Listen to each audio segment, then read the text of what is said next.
Everyone, make sure you have your devices on the table. Device. Thank you so much. Device. This is my device. This is my device.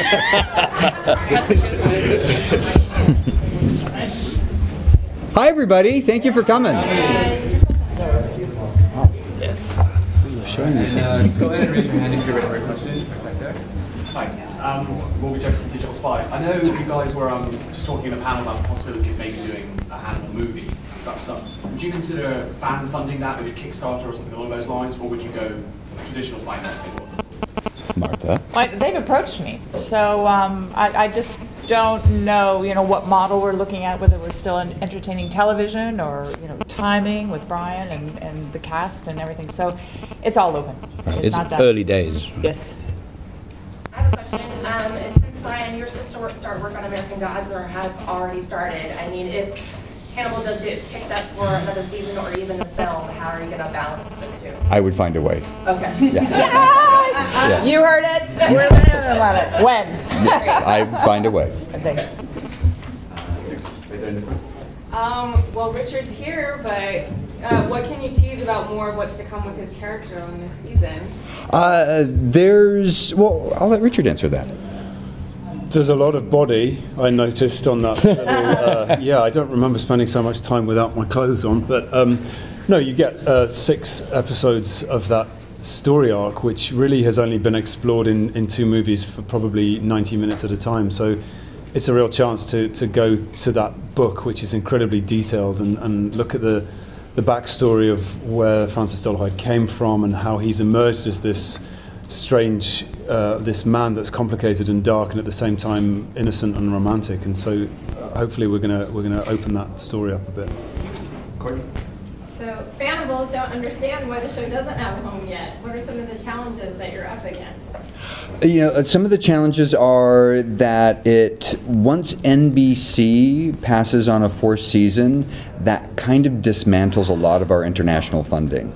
So a lot of international channels need an American broadcaster to say, like, this is the American TV show on this network, and that gives them a platform to which they can sell the show. But without that, we lose our Sony component, which is also our AXN channels, and so we've lost a lot of our channels all over the world. So that's one of the big hurdles. We don't just lose NBC, we lose AXN Latin, AXN Japan, AXN Korea, AXN Brazil.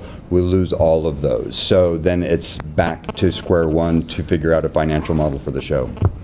Can this season, the season finale, serve as a series finale as it stands right now? Yes. Yes, if it had to, it could. And it would be satisfying in that respect. It could also serve as a good jumping off point for another season. If a broadcaster said, we want you guys, but you're going to have to change this and this, how far are you ready to change your show to survive? Totally. I love that. Well, the idea for season 4. It'd be a very weird thing for them to say, though, wouldn't it? Yeah, we like you, but change. Yeah. The idea for season 4 is a reinvention of the Hannibal Will Graham dynamic in a huge way. So there is an opportunity to reinvent the show as well as the format in which we tell the show. For Will, we've always kind of been in his psyche, especially in the 1st season, the 2nd season, but we've always kind of known where the line of reality and fantasy of what is in his head, we've always kind of known where that is. And with this new season, we've kind of seen that blur. I mean, out the window. When I watch those episodes where you genuinely think people who are alive aren't alive. Right. And how is that playing that for you, Hugh, and like, how has that been going, and have you been preparing differently for that as opposed to some of the other seasons and kind of pushing it, or? I think that, partially because we were totally freed from that, weekly crime of the week, whatever you want to call it, that more procedural element, and Bryan was able to write in a much more free-form kind of way, and as a result was able to explore that kind of looping, circular nature of grief and trauma, such that it took me a while after reading the first 2-3 scripts to really, understand what I at least understood him to be doing, and with the nature of time, and really, and so it did take me a while to kind of dig down into what I understood to be rattling around in Will's head. It was different, really provocative stuff. I thought. I mean, the kind of meditations on religion and belief and so on. But it wasn't a different guy exactly. I mean, clearly Will's always had that capacity to create a reality around him or be the victim of an imagined reality, just taken to a greater extreme. Bryan, can you talk a little about how this season was kind of an adaptation of Hannibal, the book? Yes. And then you're doing Red Dragon, so you're kind of playing with chronology a little bit, and why you decided to do that? Well, part of it was, I felt like if we were to sustain the Italian chapter for an entire season, there would be episodes that might tread a little water. And, you know, we had episodes still that treaded some water and that got into some psychological stuff. But it was also an awareness of the scythe over our heads, and NBC has been so fantastic and supportive of us and allowing us to tell a story that no other network would allow us to do. And part of that gentleman's agreement with Jen Sulky, who's the president of entertainment, was, I will let you do the show that you want to do, and I can protect the show as long as we're above a 0.5.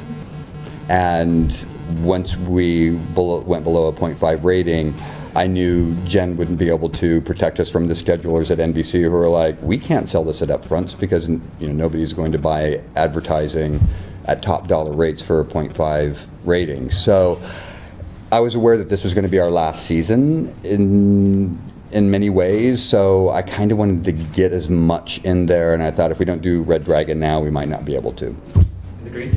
Yeah, going back to what she said one moment ago, the procedural element of the show, is that something either of you, Hugh or Bryan, missed at all, or was it kind of like a means to an end to get where you are now? You know, in some ways, I suppose, playing characters and in this world that could be so kind of floating, like occasionally being tethered down, was not such a bad thing. That said, like I remember, you know, you approaching that first season and having really worked to figure out who this guy was and what was underlying all of his kind of angst and, you know, so on. There were only so many ways I could be emotionally affected by these crimes, you know, like week in, week out.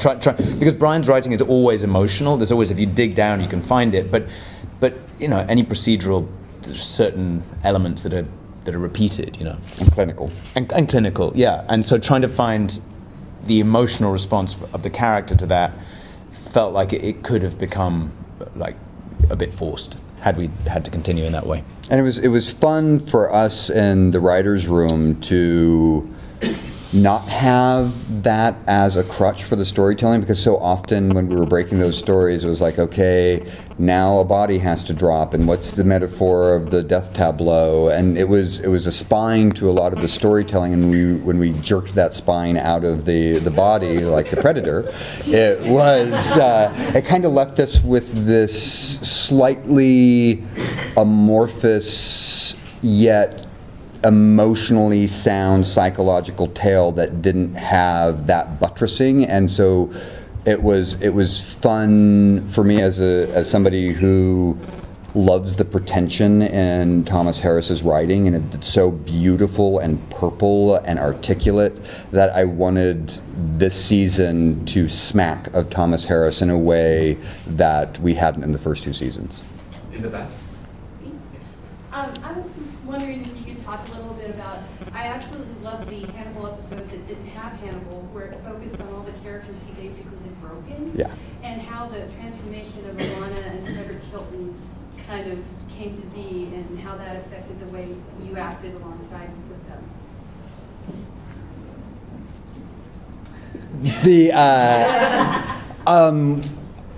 Can you ask that again? I was trying to. I got lost in the question. Sorry. Yeah. The episode where you focused on all the characters that Hannibal had basically broken. Right.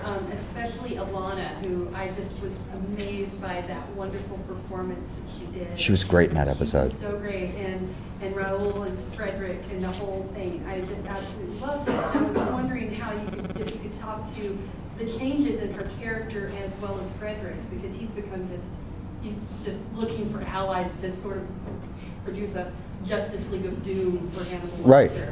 And Alana as well, just that change to her is so great. Well, it was really about owing Caroline more than what we had done with her character in the second season. She became the girlfriend in many ways, and so she was triangulated against Will and Hannibal in a way that she was the girl, for lack of a better word. And the first thing I said to the writers when we sat down for season 3 is that it is our mission to make Alana the most interesting character on the show, to go through the biggest transformation, because I felt like we owed it to Caroline, and I wanted to see how she was broken and how she reformed and how she found her strength again, and I knew Caroline would knock it out of the park. So I was inspired by her as an actress to give her more. He also gave that mandate as the character of Bedelia. Yes. Those two females. You confirmed already that Amazon and Netflix passed on the show, but what about Hulu or Yahoo Screen? They haven't passed yet, that I'm aware of. Hugh, if you could have the ending that you wanted to see between Hannibal and Will, what would it look like? That's difficult. What I will say is that Bryan, just in kind of casual conversation, like maybe a few weeks before we finished filming the season that's airing right now, described, as we were kind of talking about how it was going to conclude this season, I mean, he then started to describe how he imagined that might play out in a prospective 4th season or feature film, whatever it might be at this stage.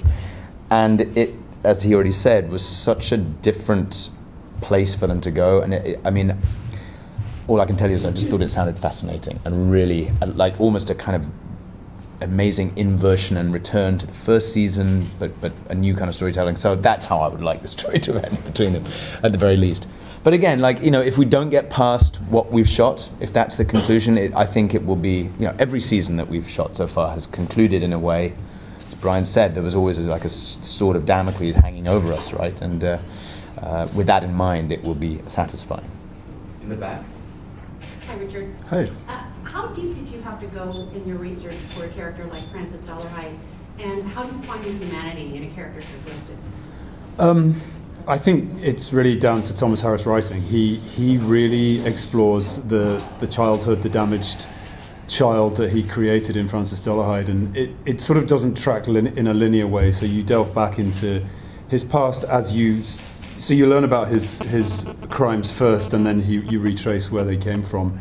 I usually do that kind of work myself anyway, but I didn't need to do any of it. The biography was there, and all I needed to do was really kind of make the connection between the original source material and what Bryan and the writers were putting together. But in terms of how deep it was, I mean, it was obviously all just in the imagination. There was no real practical way of accessing it. And staying with the humour of the cast and crew that work on it, because if you don't, then it's a terribly dark and depressing place to visit. But it was a very buoyant shoot, really. Can you find the humanity in a character that's that twisted? I hope so. I feel like maybe we did, but I don't know yet because I haven't seen the whole thing in its entirety. We'll find out if people relate to him. We were in the editing room with the editors, and there were several scenes where both the editor and I, who's sitting up in front of me, and I'm behind, and we were both surreptitiously like wiping a tear out of the corner of our eyes, because it's heartbreaking. You feel so badly for this man who's struggling against his insanity to find love, and it's that thing that makes him so intimately relatable to the audience. And you're looking at these scenes between Rutina Wesley and Richard. Both of them are wonderful and have wonderful chemistry, and you're just like, so he killed some families, just like get on with the love. So it's really a great performance. I can't wait for you to see it. In the pink sweater. Can you talk about what the experience of doing the show has meant to you guys, and also why you think fans gravitated towards the show in such wonderful hordes, basically? Mm-hmm. Well, we were actually just talking about this coming out of our panel and being in front of so many that they have stayed with the show from the first season, first episode. And what they immediately started to identify with were both characters, Will Graham or Hannibal Lecter. And they shipped those roles, is that what you're saying? So they anagrams. And they just became a terrific, huge collective. And it grew, and they're smart. You know, we were talking about this as well, as our audience is, I would say, a more mature, smarter audience that appreciates the subtleties, appreciates the just the scale of which things are done, from the music, from the cinematography, from the cast, the sets, the writing. So it's given them a lot to play on, and we appreciate that. And that's what's supported us. And I think in an interesting way, since the show is fan fiction, I'm a huge Thomas Harris fan, and it's not a literal adaptation, even though so much of the literature does make it into the show. It is, I think, relatable to that community who are also fan fiction writers and storytellers. Mm-hmm. So I respect when they twist it around in really interesting ways and have very strange illustrations of Maz and Hugh often chewing each other's penises off. And it's like, well, God bless them. Like, often. It happens. So could you talk then about what the show's meant to you guys? Yes, segue. An enormous amount to me, on every level. It's been challenging in the work and unique in that respect. Unique as what has felt like an incredible collaboration because of Bryan's generosity in that respect. Collaboration with Maz, who I love, who's a wonderful actor and an incredible partner in that respect, but going way beyond that and way beyond all of us here, it's been like a really kind of one of a kind. Like, this is very bittersweet being here. You know, I don't we don't know what the future of the show is, if there is a future for the show, but it's a part celebration, and it's part a kind of something else. Yeah. You know, because I don't expect to have an experience of this nature for a long time, if ever again. And that's no bad thing. It's just because it's been so profound. One of the things that was very satisfying for me in telling the story as someone who is interpreting another writer's work is that it wasn't mine, so I didn't have the arrogance of saying, like, no, this is the right way. I mean, I did for a lot of things, but it also left room to collaborate with Hugh and Maz and Richard on the Red Dragon in ways that they saved my ass when I was staring at a script going what is missing from this? And Hugh would call and we would have a 2-hour conversation about what was missing, and he would help me figure it out. For me, it was important. It's the first thing that I've done out of the gate since Dino passed. It's almost 5 years ago. So it was something that he had been involved with so long, and he and I were very good friends with Thomas Harris, and so a lot of things just kind of where I knew he was always on my shoulder, and that this happened for a reason. That I met Bryan when I did shortly after, and that things came together. Then immediately we met Hugh, and then Maz. And then it just exponentially, took off, and I'm very grateful for that. So that means a lot to me. Hmm.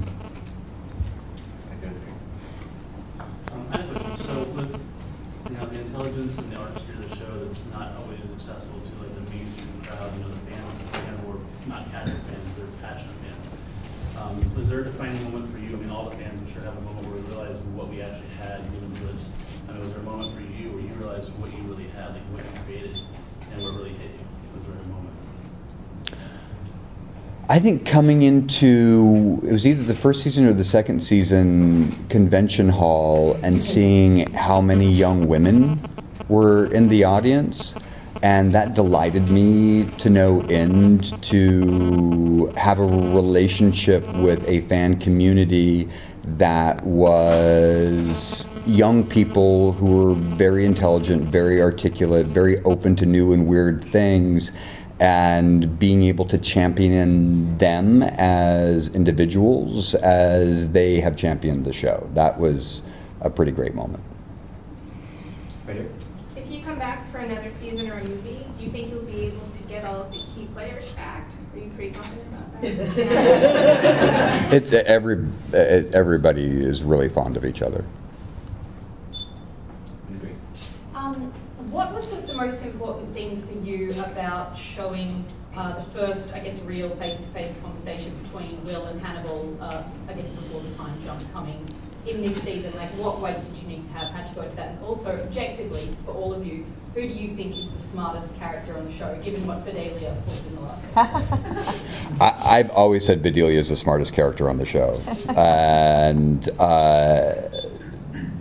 part of that is because I love Gillian Anderson and grew up with Scully and wanted to write for her. What was the first part of the question? The first conversation, face-to-face, real life, between Will and Hannibal this season, what did you need for that to do? For in last Thursday's episode? In the gallery. Uffizi. I mean, I thought it had to kind of to accomplish a huge amount. I had to explain why Will had been on this kind of looping path to get back to Hannibal, when in some sense I felt like he probably could have found him in a day. You know, it needed to express some kind. I mean, that first half of the show, just for myself, it felt like a kind of quest of sorts, and it needed to give a sense of what the purpose of that quest had been, even if he didn't know the purpose when he set off, you know. And that was another great example of how fantastic Hugh is to collaborate with. There's a lot of dialogue in that scene where Hugh was saying, I feel like Will would be saying that he feels responsible for every crime that Hannibal has committed, every crime that he will commit, because he's gotten so close to that. And it was so great to hear that from a creative storytelling partner, because I was like, it's going in the script. I'm just going to write that up. So it's great. He does type like that. So. I love Fancy typing. Yeah. But I love the etching of the Primavera, and you had Will Graham's face and Bedelia's. Yeah. And I don't know if that was on the screen long enough for everybody to see. Yeah, wasn't that so cool? Yeah. Wait till you see Will and Bedelia in the second half of the season, and they're kind of bitchy. They're kind of bitchy and jealous of each other. It's great. Yeah. But there was a second part to that question. Smartest character on the show. Oh yeah. Well, I mean, I don't know, but I think that Hannibal is always the smartest guy in the room, just to some extent. Like he can slip up by virtue of his vanity or whatever, but, or his affection for Will. Or his affection for Will. Like he eventually, that is a genuine source of maybe vulnerability, but he's always kind of one step ahead. I mean, he's not infallible, but he's the next best thing. Richard, how about you, from watching? Whoever managed to create that origami heart, like some kind of biological Rubik's Cube, that person is the smartest person. One more question. I've read some reports that if things go on, as we hope they do, that Clarice might be introduced, and I guess two-part. How might we see her introduced, and who else would you, given your carte blanche, like to see added to the future? Well, the Clarice rights have always been tricky because they're owned by MGM, and the way the rights break down with the novels is that the character Martha has the rights to everybody in Red Dragon, and every character is originated in Red Dragon, so they track through all of the books, but she doesn't have the rights to whoever originated in Silence of the Lambs, so Buffalo Bill, Clarice, Barney, Ardella Map, you know, those characters, which are all very fantastic, we don't have rights to, but we tried every year, we go back to them, and at first it was a hard no, and then it was like ask us later, and then it was ask us again next year. So because the show may be changing formats, it may not be possible, or if we, in the change of the formats, we're able to work out a deal where we can include those things, it would be fantastic. I love Ellen Page. I think she would be a great Clarice, but I also love the idea of casting somebody who's not white in that role, and having race play a factor in Clarice's background in a way that race plays a factor in everybody's background. So I think that would be an interesting exploration of the character. Thank you everyone for joining us. Thank you. Thanks. Look at all these phones we get.